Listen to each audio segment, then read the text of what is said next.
ಉದ್ದೇಶಿಸಿ ನಮ್ಮ ಗೆಳೆಯರಾದಂಥ ಮಂತ್ರಿಗಳಾದಂಥ ವೆಂಕಟೇಶ್ ಅವರು, ಯತೀಂದ್ರ ಸಿದ್ದರಾಮಯ್ಯ ಅವರು ಮತ್ತು ಶಿವಣ್ಣ ಅವರು,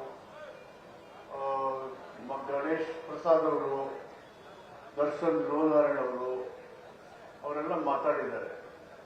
ವೇದಿಕೆ ಮೇಲೆ ನಮ್ಮ ಸುನೀತಾ ವೀರಪ್ಪಗೌಡರು, ಕೃಷ್ಣಪ್ಪನವರು, ಶಿವಣ್ಣವರು, MP ನಂಜುಂಡಸ್ವಾಮಿ ಅವರು, ಭಾರತಿ ಶಂಕರ್ ಅವರು, ನಮ್ಮ ಡಾಕ್ಟರ್ ತಿಮ್ಮಯ್ಯನವರು,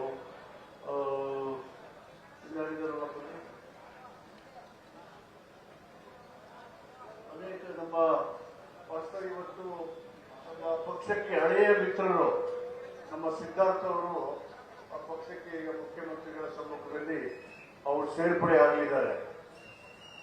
ಜೊತೆಗೆ ನಮ್ಮ ಶಶಿಕಲಾ ನಾಗರಾಜ್ ಅವರು, ಜಿಲ್ಲಾ ಪಂಚಾಯಿತಿ ಮಾಜಿ ಅಧ್ಯಕ್ಷರು, ಓಂ ಪ್ರಕಾಶ್ ಅವರು ಮತ್ತು ನಮ್ಮ ಮಹಿಳಾ ಅಧ್ಯಕ್ಷೆ ಬಿನುಕರಳ್ಳಿ ರಾಜಶೇಖರ್ ಅವರು, ಪುಷ್ಪ ಅಮರನಾಥ್ ಅವರು, ಮಹಾದೇವ ಸ್ವಾಮಿ, ಇನ್ಯಾರಿದ್ದಾರೆ ಹೇಳಿದ್ನಲ್ಲ, 4 ಸಲ ಹೇಳಿದೆ ಅಮ್ಮನಿಗೆ. ಮೇಡಮ್ ಅವ್ರಿಗೆ 2-3 ಸಲ ಹೇಳಿದೆ ನಂಜುಂಡಸ್ವಾಮಿ. ಸಿ ಕಿರಣ್ ಅವರು, ನಮ್ಮ ಜಿಲ್ಲಾ ಪಂಚಾಯತಿ ನಮ್ಮ ಅಧ್ಯಕ್ಷರು ವಿಜಯ್ ಕುಮಾರ್ ಅವರು, ಹಿಂದುಗಡೆ ನಮ್ಮ ಬ್ಲಾಕ್ ಪ್ರೆಸಿಡೆಂಟ್ಗಳು MD ಬಸವರಾಜ್ ಅವರು ಮತ್ತು ಇನ್ನೊಬ್ಬರು ಚಂದ್ರಕೇಶ್ ಹೇಳಿದ್ನಲ್ಲ, ಮಲ್ಲಿ ಪರಶುವ ಎಲ್ಲ ಘಟಾನುಘಟಿ ಮುಖಂಡರು. ನಾನು ಹೆಸರು ಹೇಳಿಲ್ಲ ಅಂತ ಗೊಬ್ಬ ಮಾಡ್ಕೊಂಡ್ರೆ ಮೇಲೆ ಕೆಳಗಡೆ ಕೂತಿರ್ತಕ್ಕಂಥ ಎಲ್ಲ ಬಂಧುಗಳಿದೆ. ನಾನು ಏನು ಹೆಚ್ಚು ಮಾತಾಡಕ್ಕೆ ಹೋಗಲ್ಲ. ನೀವೆಲ್ಲರೂ ನನಗೆ ಸುಮಾರು 9 ವಿಧಾನಸಭೆ ಚುನಾವಣೆಯಲ್ಲಿ ಟಿ ನರಸೀಪುರದ ಕ್ಷೇತ್ರದ ಜನರು 2004 ತನಕ ಟಿ ನರಸೀಪುರ ಮತ್ತು ನಂಜನಗೂಡ 2 ತಾಲೂಕಿನ ಜನರು, 2008ರಿಂದ ಇಲ್ಲಿ ತನಕ ಟಿ ನರಸೀಪುರ ಕ್ಷೇತ್ರದ ಜನರು 9 ಅಸೆಂಬ್ಲಿ ಚುನಾವಣೆಗಳಲ್ಲಿ ನನಗೆ ಆಶೀರ್ವಾದ ಮಾಡಿ ಬೆಂಬಲ ಮಾಡಿದ್ದೀನಿ. ಅದರಲ್ಲಿ 6 ಸಾರಿ ಗೆಲ್ಲಿಸಿದ್ದೀನಿ. 6 ಸಾರಿ ಗೆದ್ದಂತ ಎಲ್ಲ ಸಂದರ್ಭಗಳಲ್ಲೂ ನಮ್ಮ ಮುಖ್ಯಮಂತ್ರಿಗಳು, ನಮ್ಮ ನಾಯಕರಾದಂತಹ ಸಿದ್ದರಾಮಯ್ಯನವರ ಒಂದು ಆಶೀರ್ವಾದ ಬೆಂಬಲದಿಂದ 4 ಸಾರಿ ಮಂತ್ರಿ ಮಾಡಿದೆ. 6 ಸಾರಿನಲ್ಲಿ ಇನ್ನು 3 ಸಾರಿ ಸೋಲೋದಕ್ಕೆ 2 ಸಾರಿ ಪಾರ್ಟಿ ಡಿವೈಡ್ ಆಯಿತು. ಇನ್ನೊಂದ್ಸರಿ ಭಾರಿ ಅಭಿವೃದ್ಧಿ ಕೆಲಸ ಮಾಡಿದ್ರು 2 ಪಕ್ಷಗಳು ಜೊತೆ ಆದ್ರಿಂದ ಸೋಲಾಯಿತು. ನನಗೂ ಆಯ್ತು, ನಮ್ಮ ಪಾರ್ಟಿಗೂ ಆಯ್ತು, ನಮ್ಮ ಮುಖ್ಯಮಂತ್ರಿಗಳಿಗೂ ಆಯ್ತು. ಒಂದ್ಸಾರಿ ಪಾರ್ಲಿಮೆಂಟ್ಗೆ 1991ರಲ್ಲಿ ನಿಲ್ಲಿಸಿದ್ರಿ. ಒಟ್ಟು 10 ಚುನಾವಣೆಯಲ್ಲಿ ನನಗೆ ಆಶೀರ್ವಾದ ಮಾಡಿ ಬೆಂಬಲ ಕೊಟ್ಟು ಸಂತೆಮಾಳದಲ್ಲಿ 85ರಲ್ಲಿ ನನ್ನ ಕರ್ಕವೊಂದು ಪರಿಚಯ ಮಾಡಿಸಿ ಇಲ್ಲಿ ತನಕ ರಾಜ್ಯದ ಉದ್ದಗಲಕ್ಕೂ ನಾನು ಎಚ್ ಸಿ ಮಾದೇವಪ್ಪ ಅಂತವೆಲ್ಲ ಮಾಡಿದ್ದೀನಿ. ಈ ಋಣನ ತೀರ್ಸಕ್ಕೆ ಆಗೋದಿಲ್ಲ.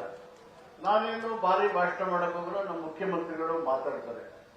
2008 ಇಸ್ವಿನಲ್ಲಿ ನಮ್ಮ ಮನೆಯಲ್ಲಿ ನನ್ನ ಬಿಟ್ಟು ಯಾರು ರಾಜಕೀಯಕ್ಕೆ ಪ್ರವೇಶ ಮಾಡಿದವರಲ್ಲ, ನನ್ನ ಆಡಳಿತದಲ್ಲಿ ಒಬ್ಬರು ತಲೆ ಹಾಕ್ತವ್ರಲ್ಲ, ನನ್ನ ಆಡಳಿತದಲ್ಲಿ ಯಾರೂ ತಲೆ ಹಾಕ್ತವ್ರಲ್ಲ ಮತ್ತು ರಾಜಕೀಯಕ್ಕೆ ಯಾರೂ ಬದಲು ಇರಲಿಲ್ಲ. 2008ರಲ್ಲಿ ಡಿಲಿಮಿಟೇಷನ್ ಆದ್ಮೇಲೆ ನಮ್ಮ ಮಗ ಸುನಿಲ್ ಫಸ್ಟಿಗೆ ಬಂದ. ಆದ್ರೆ ಅವನು ರಾಜಕೀಯ ಮಾಡಬೇಕು ಅಂತ ಇಷ್ಟ ಇರಲಿಲ್ಲ. ಸ್ವಲ್ಪ ಮೆರಿಟೆಡ್ ಸ್ಟೂಡೆಂಟ್ ಅವನು. ನಾನು ಲಂಡನ್ ಸ್ಕೂಲ್ ಆಫ್ ಎಕನಾಮಿಕ್ಸ್ ಅಲ್ಲಿ ಓದಬೇಕು ಅಂತ ಆಸೆ ಇಟ್ಕೊಂಡಿದ್ದೆ ಅವನಿಗೆ. ಆದ್ರೆ ಇದೆಲ್ಲ ಬಂದು ಈ ಕಡೆ ಬಂದ್ಮೇಲೆ ಒಳ್ಳೆ ಪ್ರತಿಷ್ಠಿತ BMS ಕಾಲೇಜಲ್ಲಿ BE ಎಲೆಕ್ಟ್ರಾನಿಕ್ಸ್ ಅಂದ್ರೆ ಎಲೆಕ್ಟ್ರಿಕಲ್ ಎಲೆಕ್ಟ್ರಾನಿಕ್ಸ್ ನಲ್ಲೇ ಓದ್ತಾ ಇದ್ದ. ಅದಾದ್ಮೇಲೆ ಇದು ಬಂದ್ಮೇಲೆ ನಿಮ್ಮೆಲ್ಲರ ಸ್ನೇಹ, ವಿಶ್ವಾಸ, ಪ್ರೀತಿ ಗಳಿಸ್ತಾ ಅವನು ಮೂಲತಃ ಮನಸ್ಸು ಮಗು ತರನೇ ಇದೆ, ಒಳ್ಳೆಯದೇ ಇದ್ದಾನೆ. ನಿಮ್ಗೆಲ್ಲ ಗೊತ್ತಿದೆ. ಯಾರು ಹೇಳಿದ್ರು ಇಲ್ಲ ಅಂತಲ್ಲಿ ಯಾರು ಬೇಕಾದ್ರೂ ಸಹಾಯ ಮಾಡ್ತಾರೆ, ಇದೆಲ್ಲ ನಿಮ್ಗೆ ಗೊತ್ತಿರೋದು. ಆದ್ರೆ ಏನಿದೆ ಅವ್ರಿಗೆ ಇಷ್ಟೆಲ್ಲ ಒಳ್ಳೆತನ ಇದೆ, ದಿನ ಸಿಕ್ಬಿಟ್ರೆ ಸಾಕು ಅನ್ನೋದು ಆಸೆ ಇದೆ ನಿಮ್ಗೆ.